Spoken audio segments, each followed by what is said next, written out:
intendente de Montevideo, Mario Vergara, enviará en 2 semanas a la Junta Departamental un plan de austeridad económica que se implementará en la actual administración para intentar reducir el déficit que se ubica en el entorno de los 90 millones de dólares. Vergara compareció anoche ante el Deliberativo Comunal junto a la directora del Departamento de Recursos Financieros, Laura Tavares, para brindar explicaciones sobre el pedido de una línea de crédito al Banco República, decisión cuestionada por la oposición.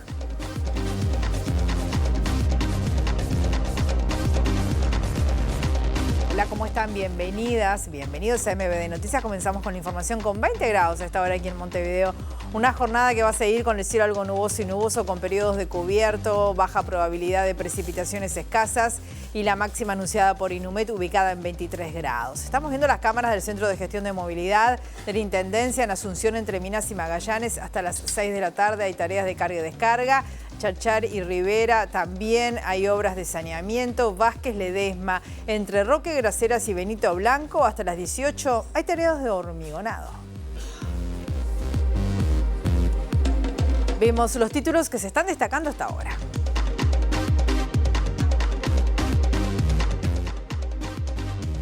La ministra de Defensa Nacional, Sandra Lasso, se mostró conforme con los recursos para su cartera, incluidos en el proyecto de ley de presupuesto que presentó ayer el ministro de Economía, Gabriel Odone.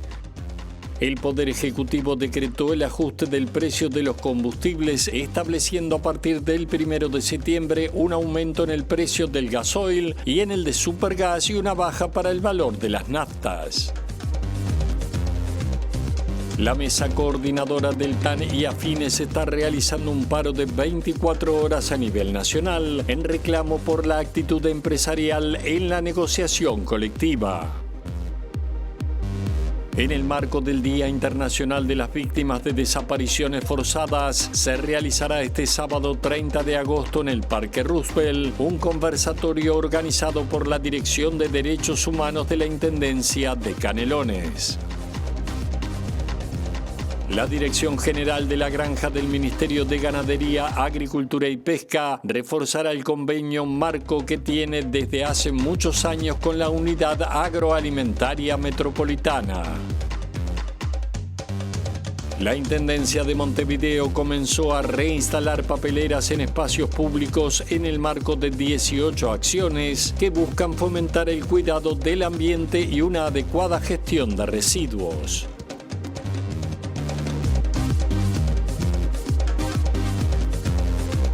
Semanas la Intendencia de Montevideo va a presentar a la Junta Departamental un plan de austeridad que busca reducir el déficit ubicado actualmente en el entorno de los 90 millones de dólares. Este fue uno de los anuncios que realizó el intendente Mario Vergara este jueves ante el Deliberativo Departamental, aunque sin precisar de qué manera o qué medidas se van a implementar, según dijo hoy el presidente de la Junta, Gonzalo Sánchez.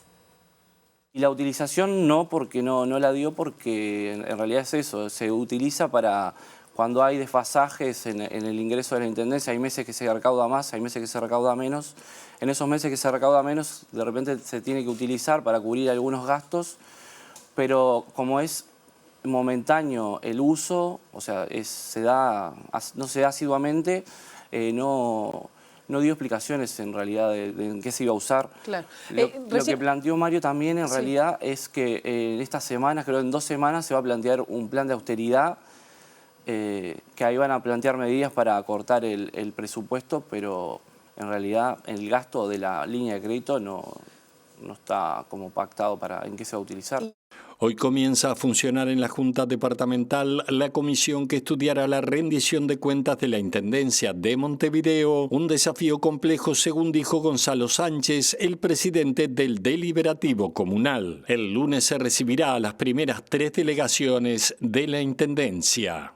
Es bastante compleja la rendición, la vamos a estudiar, hay un déficit importante, pero es un déficit momentáneo, que por los datos que hemos obtenido, ya se ha saldado ese déficit, se ha saldado momentáneamente, o sea, para adelante hay que hacer algunos ajustes para ir acomodando la situación financiera de la Intendencia.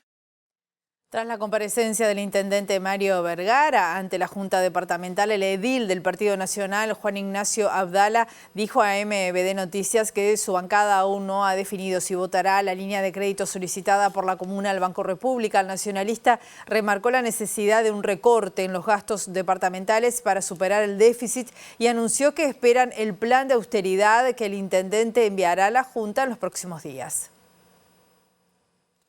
Todavía no hemos discutido en la bancada del Partido Nacional qué postura vamos a tomar con respecto a la votación de la resolución que el intendente nos envía a la Junta para habilitar la línea de crédito, pero lo que sí reitero nuestra preocupación con el contexto en que se da, porque estamos hablando de que se toma deuda como manera de no ajustar cosas que hay que ajustar, porque la Intendencia de Montevideo no va a solucionar el problema estructural que tiene de déficit mediante la asunción de nuevo endeudamiento. Hay gastos que hay que recortar, hay cosas que hay que reordenar y para eso, por supuesto, estamos esperando el presupuesto. Y lo que me gustaría destacar muy positivamente de la comparecencia del intendente es que se habló de que en estos días nos estará elevando a la Junta Departamental un plan de austeridad, que estará elevándolo dentro de 2 semanas. Lo esperamos con ansias porque entendemos que es muy necesario. Hoy lo único que sabemos de plan de austeridad es el recorte de algunos contratos políticos. Por supuesto eso no alcanza, pero la línea de crédito lo vamos a resolver, por supuesto, en bancada, pero es muy importante para no confundir y no marear, que eso a veces en esto de la política se da un poco, que todo se da en un contexto y que estamos hablando de un endeudamiento que se está dando en un contexto de 90 millones de dólares de déficit que deben recortarse. Hoy se realizó una jornada de educación ambiental. De esto nos va a hablar nuestro periodista Eduardo Delgado desde la Intendencia de Montevideo. ¿Cómo estás, Eduardo? Bienvenido, buen mediodía. Buen mediodía, Rosina, un gusto saludarte. Así es, desde mañana temprano y hasta las 18 horas está previsto esta jornada de cultura, educación ambiental aquí en el Salón Azul de la Intendencia de Montevideo. Y en ese marco es que la Comuna y la Administración Nacional de Educación Pública firmaron un acuerdo en el programa de escuelas sustentables, que incluye varias medidas justamente referidas a la educación primaria. El director de Desarrollo Ambiental de la Intendencia, Leonardo Derú, explicó algunas de las características de este acuerdo que abarca a 72 escuelas en los diferentes municipios en este año. Se prevé que crezca en los próximos años y que incluirá actividades concretas de los niños y niñas en las escuelas, tanto en clasificación, en reciclaje de residuos. Se considera una medida fundamental para mejorar la limpieza de la ciudad. Es un acuerdo para trabajar juntos en educación ambiental en todo el departamento. La Intendencia va a hacer el soporte para varias tareas que requieren los centros educativos y sobre todo vamos a trabajar juntos en un desafío que tiene Montevideo, que es involucrar a vecinas y vecinos en el cuidado del ambiente, en los desafíos climáticos que tiene el mundo y que por lo tanto nos compete involucrarnos, y sobre todo en temas directos que hoy están sobre la agenda, como son la limpieza y la gestión de los residuos. Vamos a estar trabajando en 72 escuelas que las hemos seleccionado junto con los municipios, 4 por cada territorio de cada centro comunal zonal, y allí vamos a estar generando experiencias de clasificación en origen, con contenedores para residuos comunes, para materias reciclables, con composteras. Este cambio que va a llegar a todos los hogares de Montevideo, está bueno que niñas y niños los conozcan desde tempranas edades en la escuela. Tras la firma del acuerdo, el intendente Mario Vergara comentó de que para la Intendencia es una necesidad ser parte justamente de este camino con primaria. Consideró que es solo el primer paso, este convenio, de un largo proceso de trabajo continuo. Agregó además que para que sean exitosos en cuanto a la cuestión ambiental, a la limpieza de la ciudad, es necesario que la población incorpore justamente conductas que mejoren lo ambiental y la limpieza de la ciudad. En el plan, en la estrategia de desarrollo ambiental que presentamos con Leonardo y su equipo en la Junta Departamental hace algunas semanas, el primer punto era el de la educación ambiental y una nueva cultura en la materia. Por supuesto que eso después se traduce en acciones, ¿verdad? En qué hacemos con los residuos en casa, cómo logramos generar el primer eslabón para que haya valorización de los residuos, como bien decía Gabriela. ¿Qué hacemos en las calles? ¿Qué hacemos con el buen uso de las infraestructuras y los equipamientos? Cuando no tiramos la basura de casa en una papelera, por ejemplo, o no la tiramos desde un balcón. La educación en el terreno de la currícula formal es absolutamente fundamental. Yo tuve esa experiencia previa en este tema cuando tenía el sombrerito de presidencia del Banco Central con el programa del BCU Educa, que era un impulso a la educación económica y financiera de la ciudadanía, pero que claramente entendíamos que no era el Banco Central el que iba a diseminar información y educación en la materia. Y fue recién cuando conformamos los convenios con el sistema educativo formal que evidentemente se pegó un salto cualitativo muy importante en la diseminación de capacidades de la ciudadanía para tomar decisiones económicas y financieras que todas y todos tomamos todos los días. Acá es un poco lo mismo. Porque además sabemos el rol que juegan los niños y las niñas en cada familia. Lo hemos visto en otros temas, ¿no? Ya se ve en el tema de no tires el papel por la ventana del auto, ¿no? Anda a fumar afuera. O sea, el impulso que se da desde el sistema educativo penetra en los hogares, que es donde en última instancia necesitamos que se potencie una visión y una cultura nueva en esta materia. Agregarte, Rosina, de que en representación de educación primaria estuvo justamente la directora de educación primaria, Gabriela Salsamendi, quien destacó especialmente este acuerdo. Señaló que hace años que primaria está intentando justamente avanzar en esta temática y que este es un mojón muy relevante para ello. Pero por otra parte también le consultamos a una situación de presunta violencia en una escuela de Pocitos, que fue comunicada por ADEMU, por la Asociación de Maestros de Montevideo. Nos dijo que tanto delegados del Sindicato de Maestros y Maestras como de la inspección de primaria están presentes en la escuela analizando la situación. No está claro lo que ocurrió, hay versiones encontradas. Fuentes de primaria que consultó MBD Noticias justamente indican que alguna de las docentes señala que hubo una situación de violencia y otras no. Se está analizando la situación, no hay digamos, comentarios oficiales hasta que justamente esté más claro lo ocurrido y bueno, si es necesario tomar alguna medida o no al respecto. Muy bien, muchas gracias, Eduardo. Otros temas, la ministra de Defensa Nacional, Sandra Lasso, se mostró conforme con los recursos para su cartera incluidos en el proyecto de ley de presupuesto.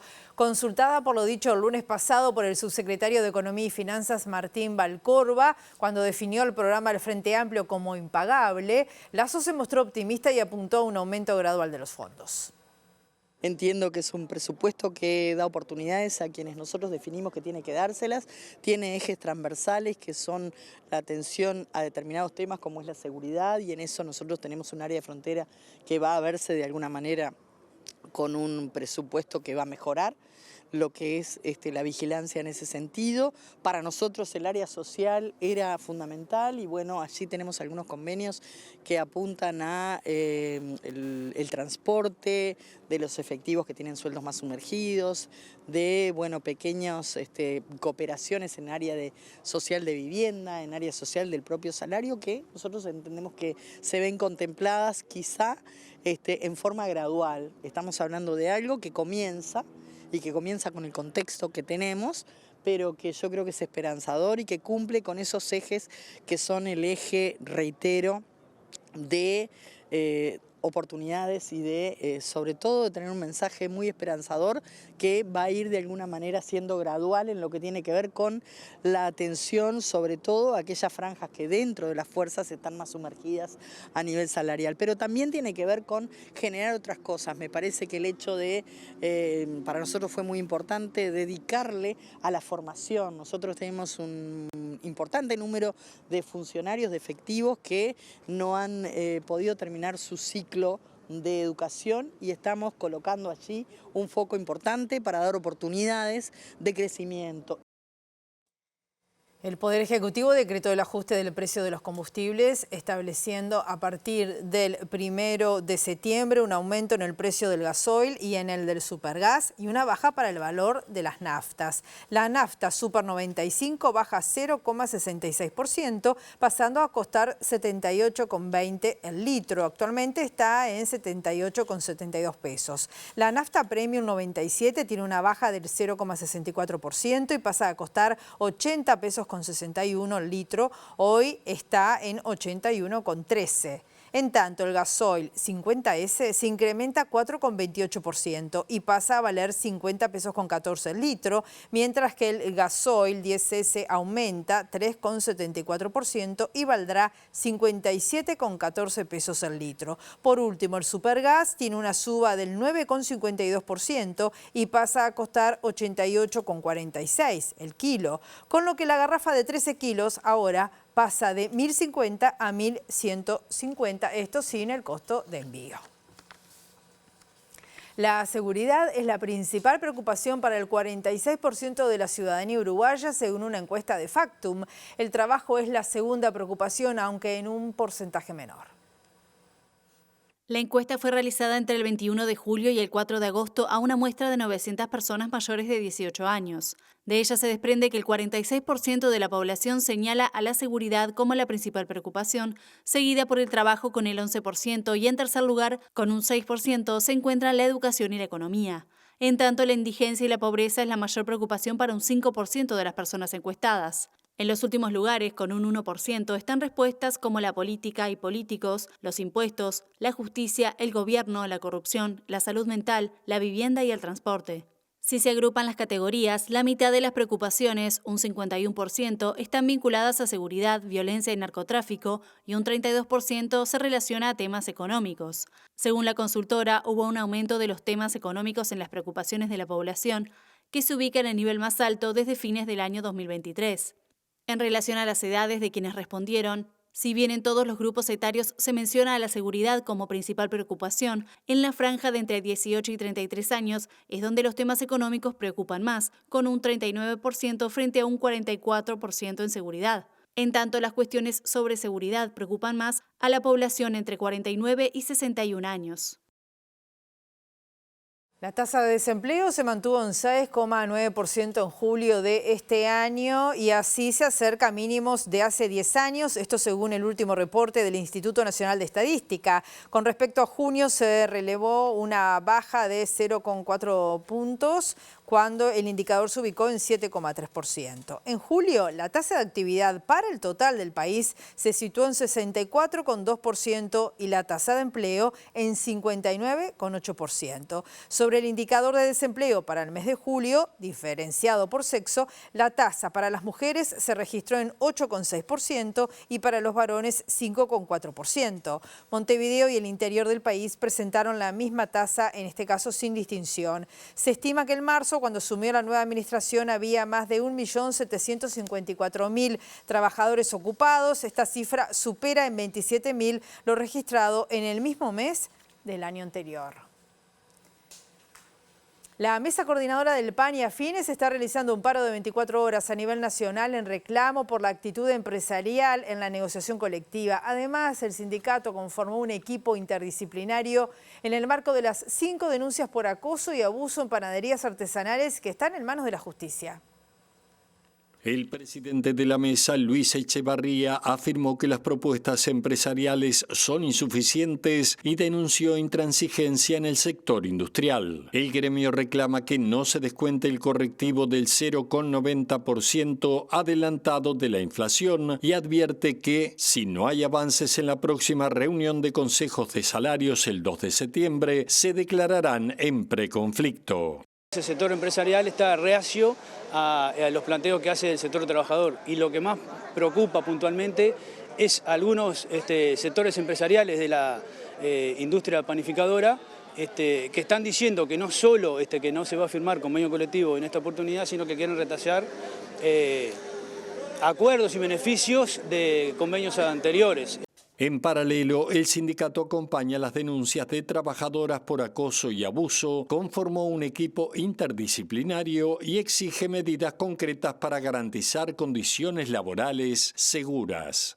Han bajado considerablemente estas situaciones y cada vez que pasa algo nosotros lo denunciamos y se actúa en consecuencia. ¿Cuántos casos, cuántas denuncias hay en total en Fiscalía y en la inspección? En Fiscalía hay unas 3, 4 y en la inspección hay en el entorno de 20. Según una encuesta de la consultora argentina de opinión pública CB, el presidente Yamandu Orsi es el segundo mandatario sudamericano mejor valorado, solo superado por su par brasileño Luis Ignacio Lula da Silva. El estudio también mide el desempeño ministerial en los países del continente y establece que el ministro de Economía y Finanzas, Gabriel Odone, lidera ese ranking aquí en Uruguay. El estudio se hizo vía web entre el 12 y el 18 de agosto y con respecto a la valoración presidencial, establece que el presidente uruguayo cayó un lugar en el ranking respecto a la medición anterior, ya que en julio estaba primero. Ahora, Lula reúne una imagen positiva de 49,2%, Orsi está segundo con 48,9% y el ecuatoriano Daniel Noboa figura tercero con 46,8%. Más atrás, el argentino Javier Milei llega a 46,1%, el chileno Gabriel Boric reúne 43,8%, el colombiano Gustavo Petro 37,4% y el paraguayo Santiago Peña 34,6%. En los últimos 3 lugares figuran el venezolano Nicolás Maduro con 23,2%, la peruana Dina Boluarte con 18% y el boliviano Luis Arce, que está último con 17,8%. El sondeo arroja que todos los presidentes y la única presidenta tienen más imagen negativa que positiva. En el caso de Orsi, la brecha es de 0,5%. La imagen positiva del presidente uruguayo se compone de un 24,1% de imagen muy buena y un 24,8% de imagen buena. El estudio también establece que en los 10 países la imagen positiva presidencial cayó de julio a agosto. En el caso de Orsi, la caída fue de 1,4%. En el gabinete ministerial uruguayo, Odone reúne la mayor imagen positiva con 63,2% y tiene la menor negativa. La ministra de Salud Pública, Cristina Lustenberg, va segunda con 57,8% y el de Educación y Cultura, José Carlos Maía, tiene 42,7%. En el otro extremo, la ministra de Vivienda y Ordenamiento Territorial, Tamara Paseiro, tiene la menor imagen positiva con 29%. Sin embargo, su imagen negativa es menor que la positiva e incluso es superada por quienes no opinan a favor ni en contra. Los casos de los ministros del Interior, Carlos Negro, Trabajo y Seguridad Social, Juan Castillo, y Desarrollo Social, Gonzalo Sibila, son distintos, ya que son los únicos 3 que tienen más imagen negativa que positiva. Castillo reúne una imagen negativa de 51,5%, Negro de 47,7% y Sibila de 42,9%. En el marco de las jornadas anuales de economía organizadas por el Área de Investigaciones Económicas del Banco Central del Uruguay, evento académico que se realiza desde el año 1986, el ministro de Desregulación y Transformación del Estado de Argentina, Federico Sturzenegger, defendió la política fiscal restrictiva del presidente Javier Milei. Para el expresidente del Banco Central de la República Argentina, el acto más popular de Milei es sacar a más de 12 millones de argentinos de la pobreza reduciendo el impuesto inflacionario. El impuesto inflacionario, porque gran parte de eso fue reducir el déficit que se financiaba con emisión. Entonces la inflación bajó de 25% mensual a 1,5%, con la economía creciendo 6 puntos y 12 millones de argentinos salieron de la pobreza en el primer año y medio de la gestión de Javier Milei. ¿Y eso es popular o es no popular? Es recontra popular. Más popular que sacar 12 millones de personas de la pobreza, no puede haber nada, me parece, en el mundo mundial. No sé si me explico, ¿no? Entonces me parece como que se redefinió un poco la política fiscal. Me parece como que es interesante como una experiencia. Repito, ninguna de estas cosas necesariamente tiene que ser 100% trasladable, me parece que son interesantes. Bueno, y esa es como la agenda, si se quiere, esa agenda de estabilidad macroeconómica que es como un mantra para nosotros, ¿no? Nosotros tenemos una frase que dice el superávit fiscal no se negocia, ¿no? Y el presidente es como muy fuerte con esto. El presidente es muy fuerte con esto. Estamos en medio de una campaña electoral que se ha puesto bastante picante en las últimas semanas y el presidente ha vetado leyes que el Congreso ha sacado del aumento de gasto público 2 puntos sin financiamiento. Y el presidente en medio de una campaña, y por supuesto siempre con un objetivo noble detrás de esas leyes, ¿no? Y el presidente dice lo ha vetado porque quien está impulsando estos proyectos, la frase que usa es que son degenerados fiscales, ¿ok? Y entonces, él tiene una convicción que yo no he visto nunca en ningún policy maker, ningún economista con respecto a la necesidad del equilibrio fiscal. Por su parte, el presidente del Banco Central de Brasil, Gabriel Galípolo, defendió la política económica de su país. El economista dijo que más que el manejo de las tasas, la economía brasileña se estimuló a través de la inyección de fondos con programas de transferencia de renta y valoración de los salarios que explicó son las personas que consumen y favorecen el mercado interno. Después de la deuda sobre la política monetaria, si teníamos dudas sobre la política monetaria, ahora con 15% todos dijeron, mira, funciona, la política monetaria funciona de verdad. Lo que parece que pasó fue mucho más una política fiscal que sorprendió en la capacidad de estimular la economía. Si pegamos el survey de focus que tenemos en Brasil, que son las respuestas que el mercado hace para nosotros, y es muy importante, no hubo una grande revisión de lo déficit fiscal y tampoco del nivel de la deuda por el PIB. Podemos decir que porque el PIB creció, pero del déficit tampoco.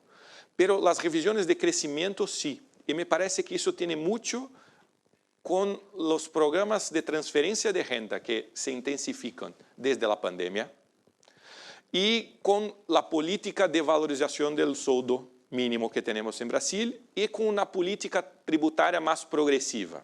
A Banco Central no cabe hacer ningún tipo de juicio de valor, pero es dado que políticas como esa van a poner la plata en la mano de aquellos que tienen una propensión a consumir más grande. Y eso parece que impulsionó más la economía do que se esperaba. Un estudio realizado por el Ministerio de Desarrollo Social y UNICEF establece que 4 de cada 10 niños y niñas reciben métodos de disciplinas violentos en los hogares. El documento arroja además que 18% viven en hogares en los que las mujeres a cargo sufrieron violencia por parte de su pareja o expareja en el último año. 4 de cada 10 niños, niñas y adolescentes viven en hogares en los que ellas reciben métodos de disciplina violenta en el Uruguay. Este es un dato que comienza, o que los datos arrojan que desde los 2 años hasta los 17 años es una tendencia que se mantiene. Es decir, los métodos de disciplina violenta que suceden en los hogares responden a muchos factores. Uno, y eso es un factor muy importante porque es un factor social, es a la aceptación.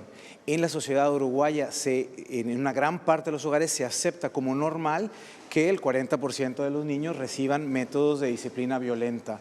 Otros factores es la dinámica que existe entre la violencia que se ejerce contra las mujeres y la violencia contra los niños. La encuesta también arroja, y tiene que ver con esta pregunta, que uno de cada 5 niños vive en hogares donde las mujeres del hogar reciben violencia directamente. Y eso es un patrón que tiende a reproducirse generacionalmente.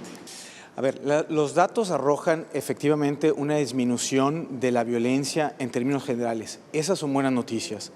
Hay que reconocer también que es una disminución que pudo ser mejor. Es decir, sí se redujo, pero repito, 40% de los niños siguen recibiendo métodos de disciplina violenta.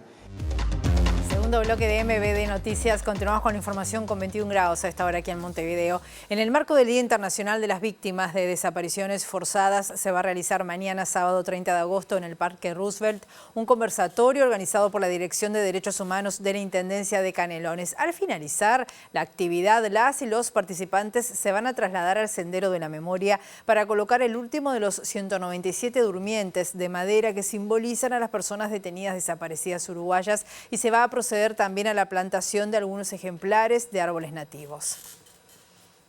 En el encuentro participarán el fiscal especializado en delitos de lesa humanidad, Ricardo Percivale, el abogado especializado en derechos humanos, Pablo Sargoña, representantes de familiares de detenidos desaparecidos, Jair Crisqué, activista y fundador del Movimiento de Justicia y Derechos Humanos de Brasil, y el director de Derechos Humanos de la Intendencia de Canelones, Carlos Garola, entre otros.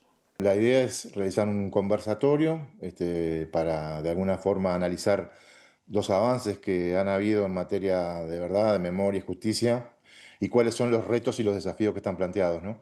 Se ha avanzado en muchas cosas, en algunas no, y bueno, nos parecía importante que hubiera una reflexión más política con estas personas destacadas que van a integrar este panel, y bueno, hacer un balance de eso y bueno, ver un poco las perspectivas, los desafíos que están planteados en un día tan especial. La jornada básicamente va a ser a partir de las 11 de la mañana en el Roosevelt. Se ingresa al parque por la Avenida de las Américas, los que vienen desde Montevideo hacia el aeropuerto a la izquierda, y los que vienen desde el aeropuerto para acá a mano derecha. Ahí, a pocos metros del sendero, hay un domo, que es una estructura que se instaló hace poco ahí en el parque, está muy buena para realizar este tipo de actividades. Después que se realice este conversatorio, bueno, que se produzca un intercambio sobre esta temática, nos vamos a trasladar al sendero, que está a poquitos metros de allí, y vamos a colocar el último durmiente de madera de los 197 que están instalados allí en el parque, bueno, que cada uno de ellos representa de manera simbólica a cada uno de los detenidos y las detenidas desaparecidos en Uruguay.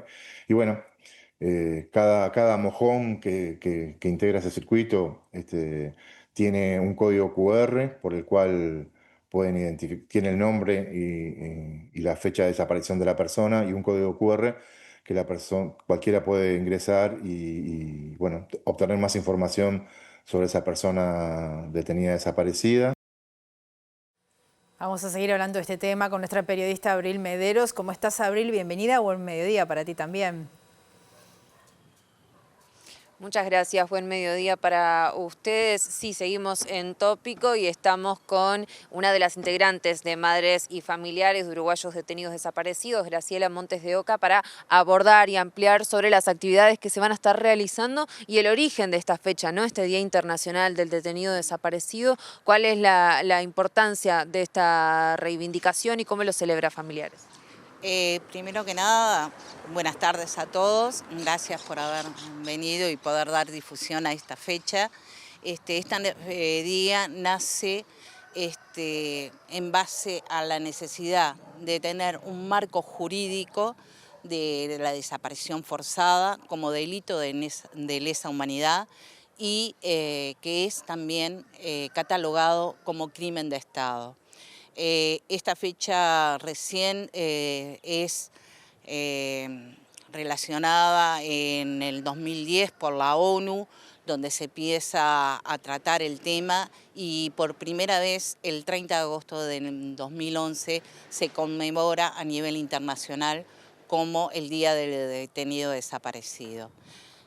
Para nosotros es muy importante, ya que aún tenemos muchos de nuestros familiares que no sabemos dónde se encuentran, qué han hecho con ellos. Nos falta mucha verdad y por lo general los días 30 nosotros hacemos un conversatorio abierto a toda la población para poder justamente analizar los temas sucedidos, hacer un balance de los progresos que hemos tenido durante el correr del año. Siempre estábamos acompañados por la parte de la cultura, donde van solidariamente a actuar y dejar siempre algún mensaje a la sociedad. Desde Familiares hay una reivindicación histórica a las distintas autoridades que tiene que ver con la orden del presidente de la República, de las Fuerzas Armadas, para buscar la información que pueda llegar a existir en materia de detenidos desaparecidos. En el caso de esta administración, ustedes ya trasladaron esa solicitud al presidente Orsi. ¿Qué respuesta, qué seguimiento han recibido de las autoridades hasta ahora? ¿Cómo está ese tema? Bueno, nosotros al poco tiempo que él asumió, nosotros nos reunimos, le hicimos una cantidad de peticiones, dentro de ellas estaba justamente que diera la orden para que los militares en actividad y también que les solicitara a aquellos que son retirados la información que está oculta, que es necesaria para localizar a nuestros familiares. Por su forma de proceder, sabemos que ellos acostumbraban a archivar y a escribir absolutamente todo. Por eso es nuestra insistencia en que se solicite esa información.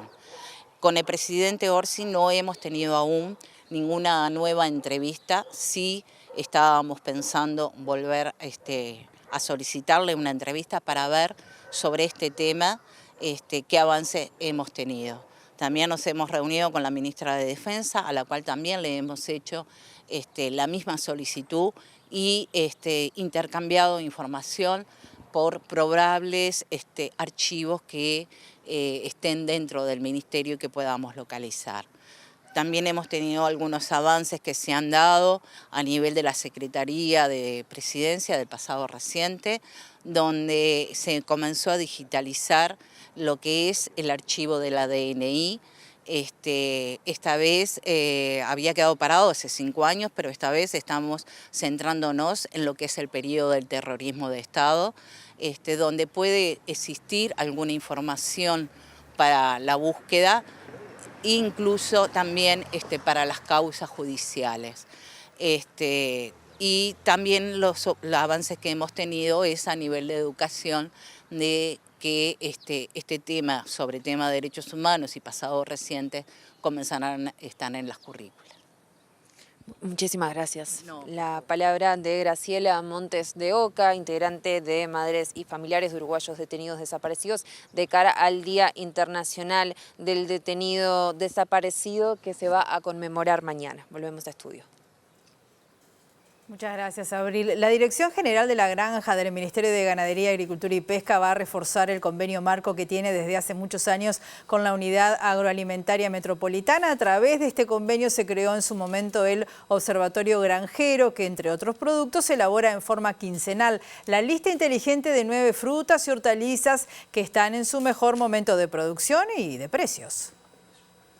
A través de este trabajo se pretende retomar las acciones de encuestas, monitoreo de zafra y cosechas, aportando desde el Registro Nacional Hortícola y Frutícola. Sí, estamos elaborando un convenio marco entre el Ministerio de Ganadería y la UAM para después generar acuerdos de trabajo más concretos, y uno de esos es el Observatorio Granjero, que ha seguido trabajando. Históricamente es un acuerdo de trabajo entre Digegra y el Mercado Modelo en su momento, y después la UAM. Pero ahora la propuesta es fortalecerlo con una planificación de trabajo, retomando nuevamente el espacio de encuestas, de monitoreo, de zafra, de cosechas y aportando también desde el Registro Nacional Hortícola y Frutícola y toda la base estadística que recupera la UAM a través de las operaciones que se dan acá en la unidad. Y poder generar información justamente para el sector, tanto para la toma de decisiones de política pública, de apoyo al sector, como recuperar aquellos boletines también donde los propios productores, productoras, operadores, las gremiales y demás, tengan información contextualizada, actualizada, para la toma de decisiones justamente a nivel productivo también. Este espacio de trabajo lo componen técnicos de la Unidad Agroalimentaria Metropolitana, la Dirección General de la Granja y la Dirección de Estadísticas Agropecuarias del Ministerio de Ganadería, Agricultura y Pesca. Entre el 1 y el 30 de septiembre estará abierto un llamado de la Intendencia de Montevideo. Esto será para asesoramiento técnico, subsidios y préstamos para la mejora y refacción de viviendas en Villa Colón, Colón Centro y también en Pueblo Ferrocarril. Las inscripciones se recibirán de lunes a viernes de 10:15 a 15:45 horas.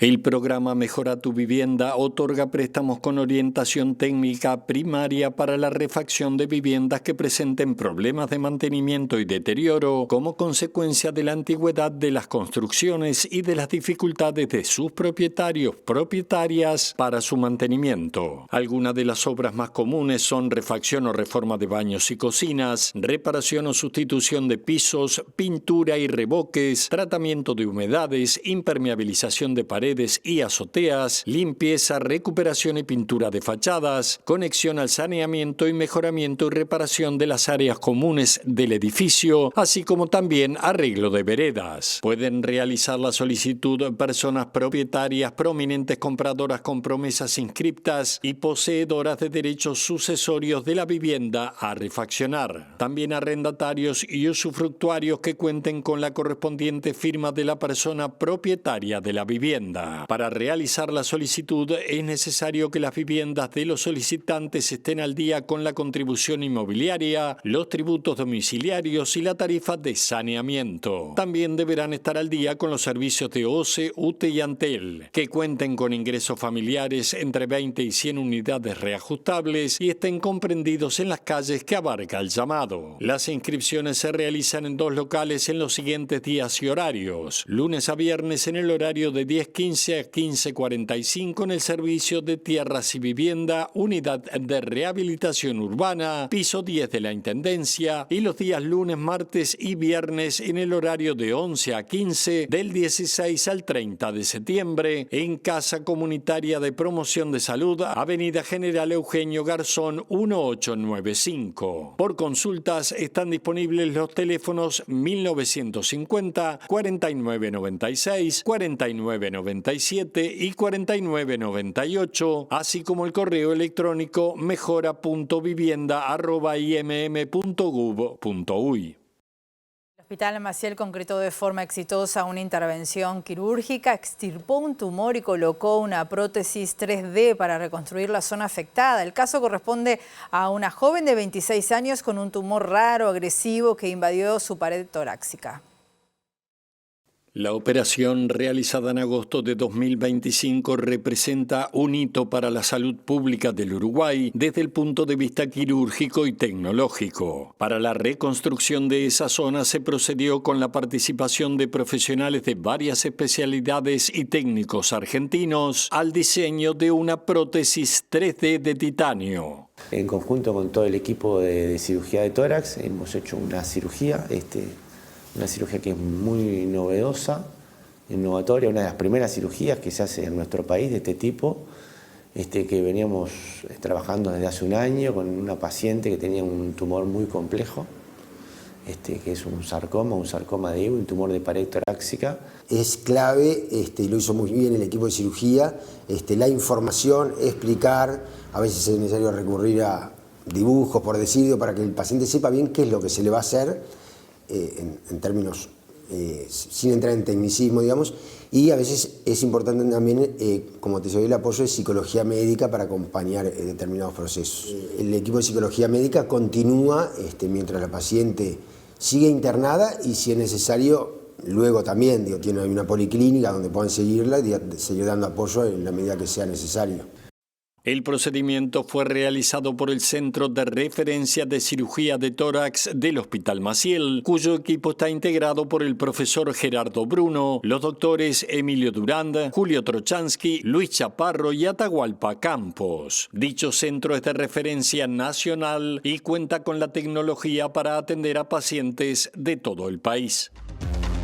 Último bloque de MB Noticias. Continuamos con la información y es momento de recibir a nuestro periodista especializado en información internacional, Alejandro Gabar. ¿Cómo estás, Alejandro? Bienvenido. Gracias, Rosina. Buen mediodía. Aquí estamos, llegó el viernes y llegó un breve balance de lo que ha estado pasando esta semana. Seguramente muchos recuerdan aquel programa español que se llamaba Vaya Semanita, y esto le cabe a la perfección a lo que ha pasado en la República Argentina, porque realmente han confluido una serie de factores y de hechos que han hecho que haya sido una semana muy, pero muy convulsa. Lo primero es que estamos a pocos días de las elecciones legislativas del mes de septiembre en la provincia de Buenos Aires, y además se dio una situación muy particular a mitad de semana, cuando en una visita electoral que hizo el presidente de la República, Javier Milei, acompañado de su hermana y secretaria de la presidencia, Karina Milei, y también de José Luis Esper, diputado y candidato para esa zona de Buenos Aires. En Lomas de Zamora se generaron una serie de incidentes cuando la caravana, ustedes ya lo habrán visto, comenzó a recibir pedradas, huevazos y todo tipo de cosas que caían sobre la camioneta que llevaba al presidente Milei y a su comitiva, que fueron evacuados rápidamente por la seguridad. Incluso Esper se fue de una manera cuasi cinematográfica en una moto de un militante que se lo llevó volando de esos incidentes. Todo esto estaba dándose en medio de una situación muy particular que se está viviendo en Argentina con respecto al tema de las denuncias de corrupción que involucran a la secretaria de la presidencia, que dicho sea de paso, hoy también volvió a ser atacada durante un acto electoral en la provincia de Corrientes. Se está dando justo cuando se van conociendo nuevos audios y nuevos entretelones de una de las denuncias de corrupción que, según los analistas, ha impactado más al gobierno de Milei. Primero porque hubo un silencio durante varios días que rompió el presidente casualmente en las últimas horas,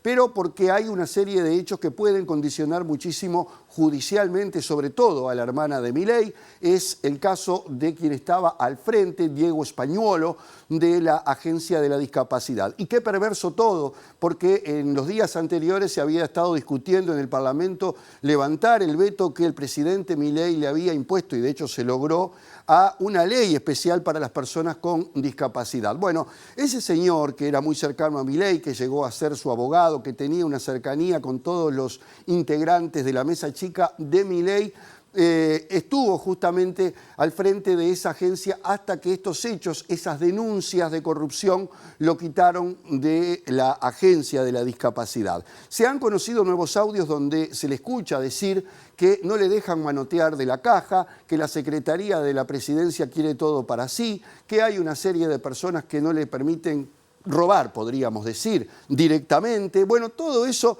que se ha conocido a través de esos audios que han sido filtrados han generado una situación que seguramente tendrá derivaciones judiciales en la medida que esto avance. En los últimos días se conocieron otra serie de audios con términos muy escatológicos que Spagnuolo utilizaba para decir por qué no se le permitía acceder a la caja de la Agencia de la Discapacidad y cómo se repartía cierto dinero. Recuerden que hubo allanamientos por este tema que comprometen mucho el contexto del gobierno de Javier Milei, y en estas horas se está evaluando qué impacto está teniendo a nivel de las encuestas. Milei ha dicho que todo esto, tanto las denuncias de corrupción como los incidentes generados en Loma de Zamora, forman parte de una operación del kirchnerismo, cuando no acusó justamente a ese sector del peronismo de estar detrás de todos estos acontecimientos. Y no perdamos de vista, en materia de corrupción, que hay un hecho que es terrible en la República Argentina y que también se está investigando, y es el vínculo de determinados laboratorios con los servicios de salud de la Argentina en distintas provincias que ya han matado a más de 100 personas por el caso conocido como el fentanilo contaminado, donde vuelve a aparecer la sombra de la corrupción, pero en este caso se ha llevado cantidad de vidas y tuvieron que morir muchos para que se empezara a investigar qué estaba pasando en los hospitales de la provincia de Buenos Aires, de La Plata, en Córdoba, en otras regiones de la Argentina en menor medida, pero que ya han matado a 100 y se teme que pueda seguir matando a otras personas que han ido a hacerse una operación simple y que han terminado en la tumba. Y todo esto también está relacionado con hechos de corrupción. Ayer la frutilla de la torta, justamente este miércoles, tuvo que ver con una sesión parlamentaria muy agitada, donde el jefe del gabinete, Guillermo Francos, comparecía ante el Congreso, ante la Cámara de Diputados, para responder 1.300 preguntas que la oposición le había hecho sobre distintos temas que tenían que ver con el desarrollo del gobierno, bueno, con temas económicos, en fin. Lo cierto es que allí se generó un escándalo de proporciones cuando dos diputadas libertarias, Lilia Lemoine y Marcela Pagano, que abandonó la Libertad Avanza, protagonizaron un hecho realmente digno de los mejores escándalos en un Congreso, porque se empezaron a filmar, a discutir entre ellas, a molestarse, generaron una gran incomodidad en el Parlamento. Bueno, todo eso coronó una semana, Rosina, muy pero muy complicada en la República Argentina, que seguramente va a tener derivaciones por todos estos casos que estamos hablando a nivel de corrupción, pero también qué impacto van a tener en las próximas elecciones, en la provincia de Buenos Aires en septiembre, en el resto del país en octubre. Muy bien, muchas gracias, Ale. Te vemos en la edición central. Hasta luego. Y nosotros nos vamos y volvemos, como decíamos, con nuestra edición central a las 18:45 o el domingo a las 19 horas. Que pasen muy bien. Hasta luego.